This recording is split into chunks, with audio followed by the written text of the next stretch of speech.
Thanks very much, Patrick, and thanks again for letting me to speak. So I think one thing we've taken from all the great presentations that we've seen today has been the need for us to share information better. And when I mean us in the telecom security area. And what I'm doing here in my presentation is what I hope to impart to you is one way we think, and we hope the industry will also support us in this way, a way that we could learn from IT security to improve telecom security by a better way of sharing. So when we talk about sharing, what are we exactly sharing? We're sharing information on threats. And I was trying to think of a way of visually explaining what a threat could be, and what are the difficulties when it comes to recognizing a threat and then sharing information about a threat. And if you go to the next slide, what I also found myself doing over the weekend was watching some of this TV show. Some of you might recognize this. It's called Squid Game. I thought this particular image was a good analogy, and I'll actually come back to this image later on, because I'm going to use this image as a way to answer those two questions. One is what exactly is a threat, whether you can actually recognize a threat when you actually see it, which is one part of threat intelligence sharing. And then the second part of it, which the area that we're talking about, is how do you share information on a threat? In this particular case, if you're paralyzed by terror, it's difficult to share information on a threat, but you also need to convey any information you have on a threat in a sort of a structured manner, which is going to make sense to people who receive it, and they're actually going to be able to act upon it. There's no point just saying there's a problem or there's something we need to be scared about unless you actually give some information which can be used by others. So if you go to the next slide. So related to this, the telecom industry, I would propose, has been quite effective in sharing information on some threats. So I'll give you one specific example. Around 4 years ago in Germany, there was a number of news reports which came out explaining how the SS7, which is the 2G, 3G protocol, which is the control plane protocol used for control of mobile devices, had been exploited. And when the attackers had gotten access to this protocol, they were able to basically exploit and empty some German subscribers' bank accounts. How they actually did this was that they got access and then they intercepted text messages which have been used for two-factor authentication. This is actually not that common, but it's actually not that common from the use of this protocol to do this. Normally, this protocol is used primarily more for surveillance and for state-level types of attacks. But if you do get access, this is one particular type of attack you could execute. The interesting thing from us on the sharing perspective, and if you go to the next slide, is that this information had been actually shared within the GSM Association prior to some of the news releases came out. And the thing from our perspective is that at the time of the alert, the information which is being shared, one of the parts of information was what's called a global title. This is actually the source information of where these attacks was originating from. And as part of our service, what we do for our customers is we'd identified this particular source and we'd associate with other sources as well. So we'd actually associated this group and we built up a map essentially of this group. And we could see that they were using sources from the UK, but also other countries like Turkmenistan and a bunch of other countries as well. And when we seen this information, we actually communicated, because we could see that some people were being affected. We communicated this to multiple European operators who actually weren't our customers, but we understood that this information would be useful for them to try to deal with these attacks which are ongoing. As well as this information was also shared with law enforcement. So this is actually the premise of our internal customer system, which we use to share information within our customers, which we call Sigil. Now that's all very well and good, and it does show the capability of sharing. But then you have a question, is what do you do for the larger types of attacks? What do we do for situations where you don't have all the information, and if you want to move beyond this specific type of threat? So go to the next slide. So in that particular case, we could share information because everybody understood that what we were sharing, the types of information it was, there was really no context that was required interpretation. But that technical level of sharing, it's not always possible. And as the previous speaker mentioned, Michael, the telecom area, we do have restrictions in the amount of information we could share. A lot of stuff that we work with is really quite confidential. We can't go around sharing information on who's been targeted generally. You can't sometimes share specific information where it comes from, because it's quite sensitive areas to talk about people's identities. At the same time, attackers, I've mentioned before, they're not technology fixed. If we were to build up a system that just shares information on SS7 or 3G attacks, This is not going to work for 4G attacks, it's not going to work for SMS, it's not going to work for any type of combined type of attack. Attackers don't think about technology in that they're going to limit themselves to that. Attackers think about how they're going to do their attacks and if they're going to be successful or not. So what we really need is a language to express the activity of telecom attackers or threat actors. We need to be able to ways to share what they do and how they do it without necessarily focusing on the specifics of how they go about doing this. And to do this as well, this better sharing, it has a side effect that allows you a greater understanding of the threats and then to build in defenses against them. If you're able to speak and able to conceptualize something in your head, obviously then you're able to better understand it, you'll be able to see where you may be lacking, and then of course you'll also be able to communicate about it better as well. So if we go to the next slide. So sometimes, coming back again to my Squid Game analogy, some people say, well, no, it's always better to give all the details. You need all the details to be able to say if a threat is good or bad or not. But I give one thought experiment here, that if I was to give you, the viewers of this, two different types of information. One on the left is a really precise piece of information. And then on the one on the right is a much more higher level type of information. So I'll give you about 30 seconds or a minute to have a read of these two. But then the question comes down to is which type of information would you prefer? Would you actually prefer a whole dump of information of somebody's observation of what's actually happened? Or would you prefer an actual very high level, much shorter level of information, which is just basically tactics or techniques? Now, I should have actually said spoiler alert. Possibly I've spoiled it for some of you if you ever go watch this TV show. It's only the first episode, there's plenty other, but I would surmise that most people, or at least myself, I know, would prefer the side on the right. They would prefer just to be given specifics as opposed to actually precise details, or at the very least, given high level information on the side of the right doesn't necessarily mean you're not able to act on the threats which are present. So in this particular case, having all the details does not necessarily mean a better result for you, the defender, than actually having high level specifics. So the reason we cover this, if you just go to the next slide, is that this is what we want to do in the telecoms world. So like I mentioned before, is that we obviously can, us and other companies can share information internally. We've covered earlier, and David Rogers, the first speaker, spoke about how within the GSMA, the TTIS group is sharing information, mobile malware, piece of information, indicators of compromise, especially in the relevant flu bot. But we need to build up a bigger way of system, as sometimes we say, you know, we need a better way of doing this. And we know that these threat actors, they're not going to specifically stick on one particular method or a different method. They're going to do whatever they can do to get the information.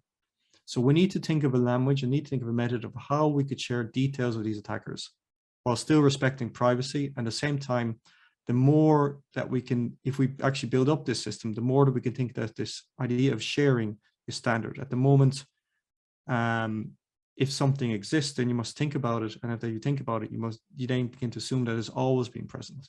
So we want to get us more into a way of thinking that this is something sharing that we should do, as opposed to nice to have. So as mentioned a few times, within the IT world, there is a common framework, which is called the MITRE attack framework.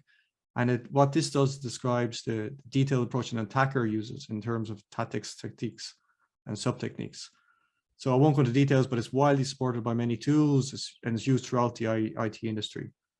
And as well as that, also gives, from my perspective, a common framework as well. My understanding is that it gives a common framework for people to speak about what an attacker is doing, as opposed to really, and you can get into it, but as opposed to really jump into the details, allows also people to step back and think about this is what an attacker is doing, and this is how it's exhibiting its behavior.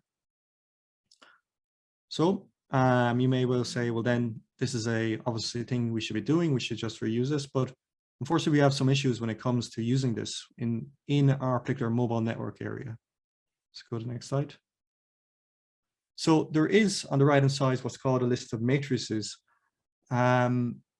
Unfortunately, there is a framework for mobile, but this is very much device-centric. It really has Android and iOS. So essentially, it doesn't really consider mobile operators. It does have a part of it called network-based effects, but if you look at it, those are really separate and standalone, and they don't take into account the large number of mobile network attack cases that we and mobile operators see in real life. As well as that, it also does consider 5G in any of these cases. And some people have addressed this and been aware of this, and there have been theoretical attempts in the past to create mobile network-based models. Now, these unfortunately have also got some issues because, as mentioned before, in our panel discussion, the more you move away from MITRE, the more difficult it is to stay compatible with it. And in those particular cases, one particular case, Daid, it was an excellent start, but it wasn't actually, some of its definitions weren't actually compatible with MITRE. And as well as that, more importantly, they haven't really had much in the way of take-up. There hasn't been much in the way of industry consensus. So what we've have at the moment is everybody agreeing, as you've heard in all these presentations, that there should be more information sharing, but there's really no easy way to do this or no appropriate way to do this when it comes to mobile network attacks, which is what a lot of us work in, especially when it comes to things like signaling, control by signaling, or in the area of 5G. So what to do in a situation? So if we go to the next slide. What our objective then will be, and what it should be, we believe as industry, is to use this framework and basically come up with a new way, a model of doing this. So basically define a model for all the adversary tactics techniques that we see based on what we see in real life. So it has been discussed before. One of the possibly faults, but also one of the areas is that in the mobile network security world, a lot of information is shared, but a lot of it sometimes isn't shared public. And this is due to some well-known reasons. Some of it is sensitive, but also because it is a relatively closed community. And as a result of this, then some of this information isn't actually out there. Some of these real life attacks aren't actually out there, but we have it. Us in the industry, we have this knowledge. And if we build this system or we allow sharing information, then this is something that can be used by SIEM systems, can be C-level summaries and so on. But any attacks, any descriptions that we build has to take into account what do operators deal with today. So it's got to take into account all the signaling protocols I talked about, telecommunication protocols. There has already been a huge amount of work in the past, obviously on IT type protocols, but for us, what we're talking about, the attacks that we see, is really this vast ocean of telecom protocols, which we need to consider. Especially, we also need to consider that any system we come up with is future-proof. We've talked about how previous speakers that 5G is going to eat the world. Well, if 5G is going to eat the world, we need to make sure that we have systems to share information on the threats that will eat that world. And the 5G is not exactly a straightforward it's not a straightforward replacement of 3G, 4G. It has concepts like slicing. It reuses a whole different bunch of other protocols, but it's also built on top of 2G and 3G and 4G. So it's a really, really complex type system. And then most importantly, it's got to be compatible with the attack ecosystem and supported by the industry. There's no point of us coming up with any system which is just like a theoretical exercise. Previous speaker, Michael, talked about, coming up with methods which then aren't actually used, which don't have, the 4 techniques, trust, money, time, and attention. So those really all add up to, it needs to be supported by industry and kept up to date. So if we go to the next slide. So what we're proposing, as you probably see where we're going with this, is a method of extending the MITRE attack for mobile network operators. There is, I said already, a series of matrices. Mobile matrix, as I mentioned, is very device, handset, phone centric, but it does have some good areas in what's called the network effects tactics. Looking at some of the other matrices, there's other parts we can take from those. The enterprise matrix, it has many different types of telecom attacks, but it's missing protocols. And the attacker behaviors we need to consider the attackers is different in telecom networks and enterprises. Telecom networks, the attackers are actually within the networks, unlike possibly enterprises where they're coming from outside. In many cases, like for example, in surveillance networks, we could see that they've got access via telecom networks. So it's not a sense, you cannot deal with every situation, every problem with saying they're authenticated or not, is that these attackers are actually within the networks. And then, as mentioned, there was other previous attempts, one called Daid. This is, again, an excellent start, but it is quite high level. And some of the attacks are different than what's described. And then finally, there is, of course, another matrix as well in MITRE attack called ICS, but this is also something to look at, but it's not really suitable for telecom protocols and 5G. So what we would propose to do is essentially to extend the attack mobile matrix by adding in a third matrix, as well as iOS and Android. And then we would take parts from the existing matrix which is in there and then use different types of subtypes which we can see around the place in the different matrices. And the whole purpose of this then is that any system that we come up with then is compatible with what's out there, or at least the concepts and ideas behind it are compatible to what's present. So we're able to reuse it. And so that other people from outside our telecom security industry, they can basically look at this and say, okay, this kind of makes sense. This is something we could use. So if we go to the next slide. So the details of how this could work is we could have a new matrix, like I said, under mobile. This will be based on realistic attacks and adversary behaviors, which we and others in the industry and mobile operators have seen in real life. We can use tactics from mobile. We reuse them in really the following order. First, you take what's best from the mobile matrix. Then you take ones from maybe from the enterprise for IT and 5G, especially some of the techniques in the enterprise are really applicable for some of the specific attacks we could see in 5G. And then we could take another ideas and measures that we could take from what's called the beta framework. But there will be a lot of new sub-techniques we'll have to add, and these will all be based on real attacks. So as part of that, we've actually studied many of these attacks and mapped them out. But I'll say to you, the industry and for you, the target audience for this is that we will need more operator industry input on different types of attacks, because there's little point for us to come up with a standard for AdaptiveMobile or for anybody else to come up with a standard for themselves.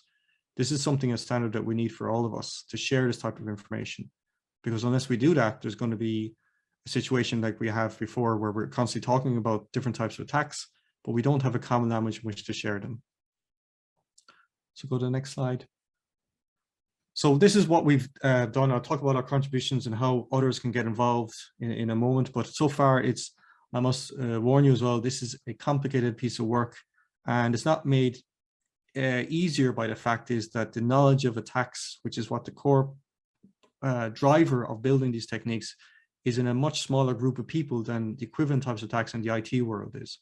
So this is something which we've been working on. It looks somewhat like a periodic table, but this is basically what's called the matrix, or this is how the viewpoint of it. And we'd all have all the different techniques on top, and then you'd have different types of ways, which are the bottom, the columns going downwards, all the different types of techniques within this. So the top line, apologies, will actually be the tactics, and then the lines going downwards will be the techniques.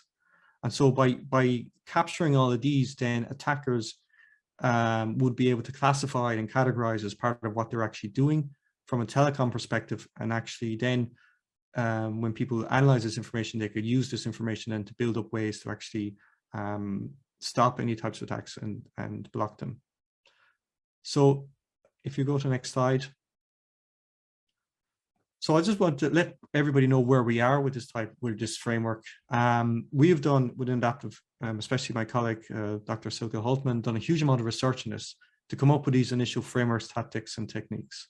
And we have some, including some people on this conversation, we have some operator support as well, and other stakeholders as well, support for the need for the system. So we have discussed this as well. I'm sure some of the MITRE people on the line might be aware of this, that, you know, the proposed framework in progress. And the output of that is that because where MITRE work from is that they really work from information of these attacks being made public.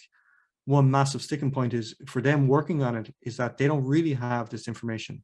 The best people who have these information attacks are those of us in the actual mobile industry ourselves. So those of us both in the mobile security vendor community and also the mobile operators itself. So probably the best way to continue this for now is outside of MITRE and to come up with a framework in the industry. So where to do that? So we've already discussed this within the GSM Association. And now is that, as David Rogers mentioned, the plan is also that we'll be presenting this in 2 weeks with our colleagues within the GSMA, and that we will be proposing that we take this forward within the GSM Association. Because within that group, within the fraud and security group specifically, there is the best combination and concentration of knowledge when it comes to mobile attacks and what we've seen in real life. And I can't stress how important this is. Not only have we talked about in this whole so much about the different types of the need for information sharing, it's only going to be more important. For example, in March earlier on this year, the ENISA group within the EU founded a threat intelligence working group, and it's envisioned that a large part of that sharing within that group is also going to be using MITRE. And the EU have also recognized as well that telecoms, as they clearly are part of a critical piece of national infrastructure. So we need to be able to communicate the threats that occur within our industry, in all parts of our industry. So I would say to you who are maybe interested in getting involved, if you want to support this initiative, join us in the GSMA. Like I said earlier, we're not doing this because this is necessarily going to benefit AdaptiveMobile. Specifically, we're doing this because we need this form of information sharing in our group, because it's very difficult for threats and different types of attacks to be communicated intelligently throughout an organization without assuming that they know everything. We need a language to be able to support this. We need a language to be able to underframe these types of attacks and actually understand what's going on. So I'm not sure how I'm doing time, so I'll basically finish up. Like I said, if you're willing, if you want to support this, please, if you're members of the GSM Association, we will speak to you in the next fraud and security group. And yeah, final reference to Squid Game. It's a green light, so now you can unfreeze and ask questions. And that is it, Patrick. Fantastic, Cathal. Thanks so much. Well, you won't have been aware because you've been focusing on your talk. I won't use the word lit up because it would be a bit grandiose. However, we have had a great deal of activity on the Q&A function and on the chat function, with a lot of people expressing a lot of enthusiasm for this, asking can they get copies of the slides.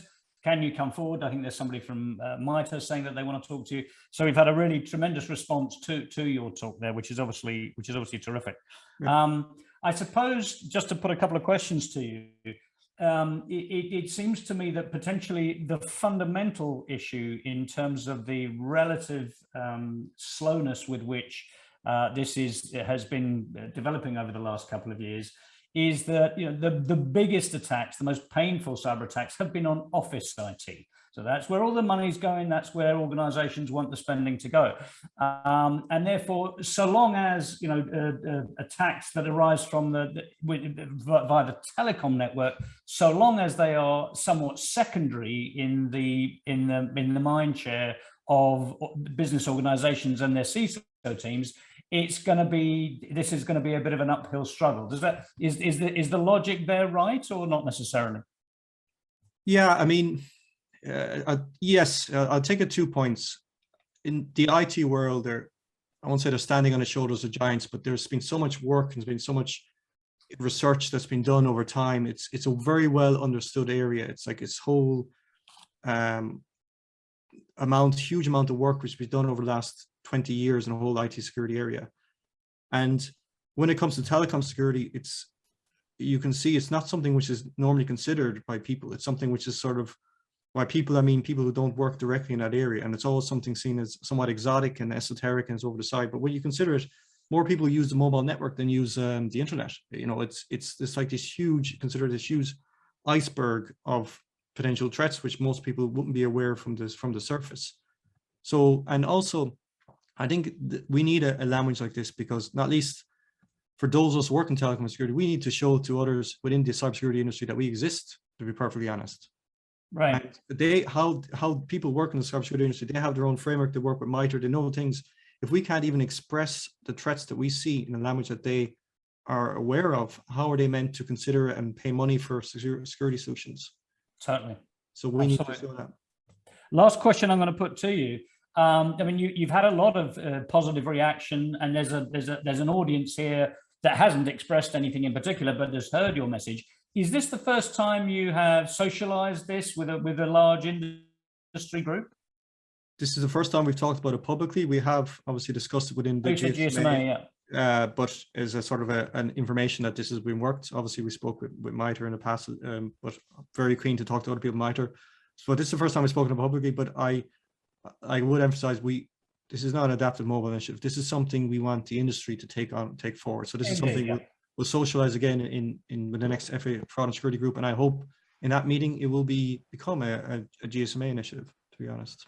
Fantastic. Well, anyone who's attending, listening now, or listening to the recording, very welcome to get in touch with Cathal at AdaptiveMobile about that. Cathal, thanks for a sensational presentation. Appreciate it. Thanks very much.